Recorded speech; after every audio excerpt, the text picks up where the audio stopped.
Bonjour à tous, bienvenue sur ma chaîne. Voici la deuxième partie du parcours de mon tourbillon, un parcours qui se veut plein d'espoir pour tous les enfants de TDAH. Alors, mon tourbillon, donc dans la première partie que je vous invite à écouter, si vous ne l'avez pas écouté, donc tout se passe bien, il a 8 ans, tout se passe bien pour lui à l'école, parce qu'il a été pris en charge très tôt en psychomotricité, qui est vraiment la thérapie phare qu'il faut vraiment donner à ses enfants. Alors comment ça se passe à la maison? Eh bien à la maison c'est très rock'n'roll, car comme je vous disais, mon fils a un TDAH très fort, il fait tellement d'efforts à l'école que forcément à la maison on se relâche. Alors, les conseils que je peux vous donner pour un enfant TDAH, il faut finalement être assez carré à la maison. C'est-à-dire qu'il faut avoir des activités précises, un petit peu comme à l'école en fait. Des horaires, toujours les mêmes horaires de lever, toujours les mêmes horaires de coucher. La régularité, c'est très très important pour les enfants TDAH car dans leur tête, c'est le bazar complet en permanence. Donc, si vous êtes calme, organisé, ça va énormément les aider. Donc mon fils, lui, il se couche à peu près toujours à la même heure, donc c'est très important. Donc c'est pour ça que vraiment, j'ai beaucoup fait d'efforts, moi qui étais une personne un petit peu, bohème, à me laisser un peu vivre. Eh bien, je regarde ma montre, je planifie les différentes activités, parce qu'il faut savoir qu'avec les enfants TDAH, ce sont des enfants qui n'aiment pas aller se coucher, donc ils vont toujours trouver différents moyens pour traîner. Et justement, ce qui est important, en fait, c'est de vraiment anticiper ces moments comme ça où ils vont traîner en justement se préparant en général 10-15 minutes en avance. C'est vraiment la clé à retenir dans l'organisation quotidienne des enfants TDAH. Ils vont se laisser distraire ou ne pas avoir envie de faire telle ou telle chose. Donc, si vous voulez, par exemple, qu'ils soient prêts à telle heure pour aller dormir, il faudra s'y prendre un petit quart d'heure à l'avance. Voilà, en moyenne, c'est ça, entre 10 et 20 minutes. Évidemment, au fil du temps, ça va diminuer. Mais il faut être très, très patient parce que vraiment, les enfants TDAH progressent lentement, mais la bonne nouvelle, c'est qu'ils progressent. Donc, au quotidien, des activités avec effectivement des horaires précis, mais évidemment, on va éviter aussi l'écueil de toujours être en train de dire à l'enfant de se dépêcher. Donc, c'est moi qui gère tout ça, mais lui, finalement, il ne se rend pas vraiment compte parce que je sais qu'il va traîner. Donc, comme je le disais précédemment, je prévois les moments où ça ralentit. Donc, voilà. Alors, ce qui est très important aussi au quotidien pour un enfant de TDAH, donc, c'est vraiment l'alimentation.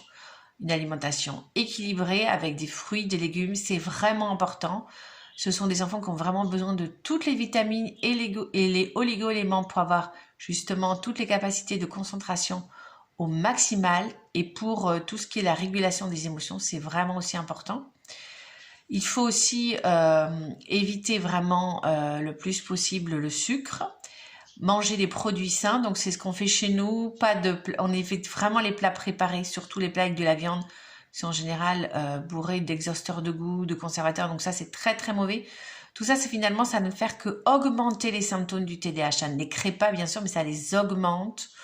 Voilà, donc une alimentation saine, c'est important. Un coucher, tôt, parce que les enfants TDAH s'épuisent toute la journée, ils ont besoin de dormir. Des activités aussi épanouissantes pour eux. Donc moi, le mien, j'ai trouvé que la musique, ça serait vraiment bien pour l'épanouir et vraiment, il s'éclate. Mais évidemment, la musique, ça demande aussi une discipline. Donc je suis toujours là derrière lui pour l'encourager. Et c'est très important à retenir que tous les enfants TDAH ont besoin, que ce soit une activité sportive ou artistique, d'avoir vraiment les parents derrière. Quand je dis les parents, pas que la maman, il faut aussi que le papa s'y mette ou les grands-parents. Il faudra vraiment les encourager parce qu'il y aura des moments où ils ne voudront plus y aller. Ils seront très convaincants, ils vous trouveront tout un tas d'excuses. Et vous, ça sera à vous les encourager parce que vraiment, il faut qu'ils assistent à toutes les séances. C'est vraiment important de travailler la persévérance. C'est une des meilleures façons d'atténuer justement les désagréments du TDAH. Voilà. Et puis, je voulais terminer en disant aussi que ce qui est très important avec un enfant TDAH, c'est il faut repenser vraiment sa façon de vivre. Voilà, il faut faire un petit peu le deuil d'avoir un appartement, une maison rangée. Non, avec un enfant TDAH, c'est très compliqué. Une maison propre aussi, c'est compliqué. Donc, c'est des enfants qui salissent, qui mettent du bazar. Alors, évidemment, on va pas non plus accepter n'importe quoi. Si vraiment il y a des moments où vous sentez qu'il y en a partout, c'est le bazar, bah, il y a une solution super rapide pour les jours où vous n'avez pas vraiment de patience. Prenez un grand sac et hop, vous lui dites de tout ranger son bazar dans le sac. Donc au moins la chambre, vous voyez ce que je veux dire, est dégagée, on peut passer et tout le bazar est dans son sac. Voilà, il pourra trier un autre jour. Donc voilà, des petites astuces. Voilà, il faut éviter aussi d'avoir des meubles, des choses trop précieuses parce que c'est des enfants. Voilà, c'est un petit peu des petits bulldozers. Donc c'est pas important. Vraiment, il faut changer sa philosophie de vie. Moi, vraiment, je vous dis, maintenant, je m'intéresse pas trop, voilà, à l'esthétique. Hein. J'essaie d'avoir une maison qui est vraiment, voilà, rangée correctement, mais voilà. L'important, voilà, c'est d'avoir un enfant qui soit épanoui, qu'on soit dans une bonne entente familiale avec la fratrie. Voilà, donc changez vraiment, adaptez-vous au TDAH de votre enfant et vous verrez que votre enfant, en se sentant accepté, ça va vraiment l'aider à prendre confiance en lui. Et c'est très important parce que les enfants TDAH ont besoin de renforcer leur estime d'eux-mêmes. Voilà. Voilà, bah écoutez, c'est tout pour aujourd'hui. Gardez espoir que le TDAH, effectivement, c'est gérable. Donc, réécoutez ce podcast attentivement, prenez des notes. S'il vous a plu, eh bien, merci de liker. Pensez à vous abonner à la chaîne et à partager. Et si vous avez des questions ou si vous avez envie d'une aide, parce que je suis aussi coach parental, je fais des séances personnalisées pour vous aider à mettre en place un quotidien harmonieux pour aider le développement de votre enfant.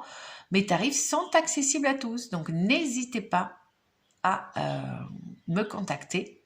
Vous avez donc, pouvez me contacter sur mon mail que je mettrai dans la description ou voilà, me demander directement, vous laissez vos coordonnées, je vous rappellerai. Voilà, très bonne journée, très bon week-end TDAH et que la joie rayonne dans les cœurs. À très bientôt.